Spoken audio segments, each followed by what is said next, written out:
Muito se ouve falar no meio da igreja. A luta que nós temos não só contra o diabo, contra os demônios, contra o mundo, mas se ouve muito falar também no meio do povo de Deus com respeito à luta contra a carne. Mas afinal de contas, que luta seria essa então? Que dificuldade existe nos cristãos no que diz respeito a resistir às obras da carne? Por que tanta força a carne possui? Por que tanta fragilidade daqueles que resistem à carne de resisti-la firmemente? Afinal de contas, a pergunta que ronda o meio cristão: por que a carne é tão forte? Bem, em primeiro lugar, Paulo disse assim: andai no Espírito e jamais satisfareis as concupiscências da carne. Certo? Muito bem. Só que o detalhe, irmãos, é que a carne, ela é uma escrava de algo que nós nunca imaginamos. Vocês sabiam disso? A nossa carne, ela é dominada por um fator X na vida do homem que se chama a mente. Sabe por quê? O homem possui 3 dimensões, certo? Espírito, alma e corpo. Muito bem. O detalhe é que quando nós aceitamos ao Senhor Jesus como Senhor e Salvador, o nosso espírito nasce de novo, correto? A nossa natureza decaída, ela renasce para viver uma vida para Deus. Muito bem. Só que o detalhe é que a nossa mente, ela não nasce de novo quando o nosso homem interior passa por essa regeneração. Ela não é salva como o nosso homem interior. E como consequência disso, a nossa mente, ela sempre vai tender para o lado carnal, porque nós vivemos uma natureza decaída como consequência da desobediência de Adão. Nascemos de novo, mas temos uma natureza decaída, entranhada na nossa carne, certo? Eu acredito que vocês concordam comigo.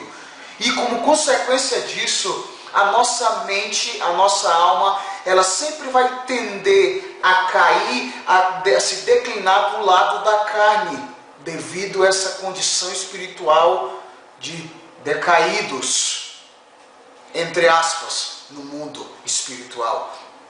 A mente, ela é um intermediário entre o espírito e o corpo. E como consequência disso, quando Adão, por exemplo, era perfeito, a mente dele era sujeita ao seu homem interior. E como consequência disso, o seu corpo também era sujeito ao homem interior de Adão, ou seja, o espírito de Adão, a qual habita o Espírito de Deus. Depois da queda de Adão, logo a mente, ela decaiu junto com a carne e ambos formam uma dupla, vamos dizer assim, mortal, para tentar matar o espírito humano. Vou lhe dar um exemplo. Olha só. Quando eu penso em executar alguma coisa, por exemplo, eu estou aqui agora e penso, eu vou olhar aqui um site pornô por um momento. Eu vou olhar pornografia aqui por um momento. Sabe, primeiro foi gerado aqui na minha mente. Primeiro foi gerado aqui no meu entendimento, na minha alma. Logo, quando ela é gerado aqui, a minha alma dá o comando para a minha carne executar aquilo que já foi gerado aqui dentro. Sabe o que eu quero dizer com isso? Não é a carne a raiz de toda a pecaminosidade, de toda a transgressão, de toda a iniquidade. A carne, ela obedece o comando de uma mente não renovada. Por isso que Paulo disse, transformai-vos pela renovação do vosso entendimento, para que experimenteis a boa, agradável e perfeita vontade de Deus. Tiago também diz, aceitai com mansidão a palavra que é enxertada em vós, que é poderosa para salvar a vossa alma, mente. Em outras palavras, as Escrituras estão dizendo que a mente do homem não está regenerada junto com o homem interior. E a palavra de Deus, uma vida secreta com Deus, que vai sujeitar a nossa alma ao nosso homem interior. Porque até então ela sempre vai declinar para o lado da carne. E como consequência disso, ela gera o pecado aqui. E o pecado é concebido aqui na carne. Logo, a morte, ela se apossa do homem. Estão compreendendo, irmãos? Por isso a minha dedicação em tentar passar para vocês vídeos singelos, mas com suma importância para o reino de Deus. Não é a carne o princípio, a raiz de todo o pecado, não. Ela executa aquilo que a mente programa e ordena que ela execute. Por isso, como fazer isso? Sujeitar a alma ao homem interior é resultado de uma vida de santidade, de consagração e de meditação nas Escrituras Sagradas.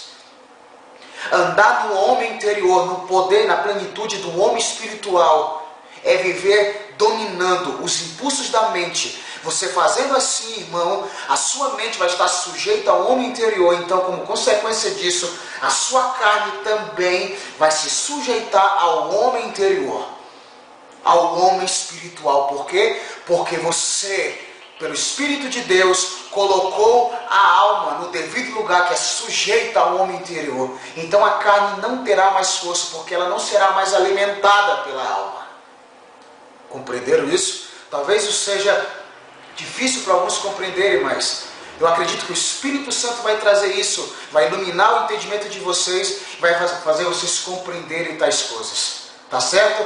Esse é um vídeo no que diz respeito à vida no Espírito e à mortificação da carne, sujeitando a alma. Tá certo? Então valeu, até mais.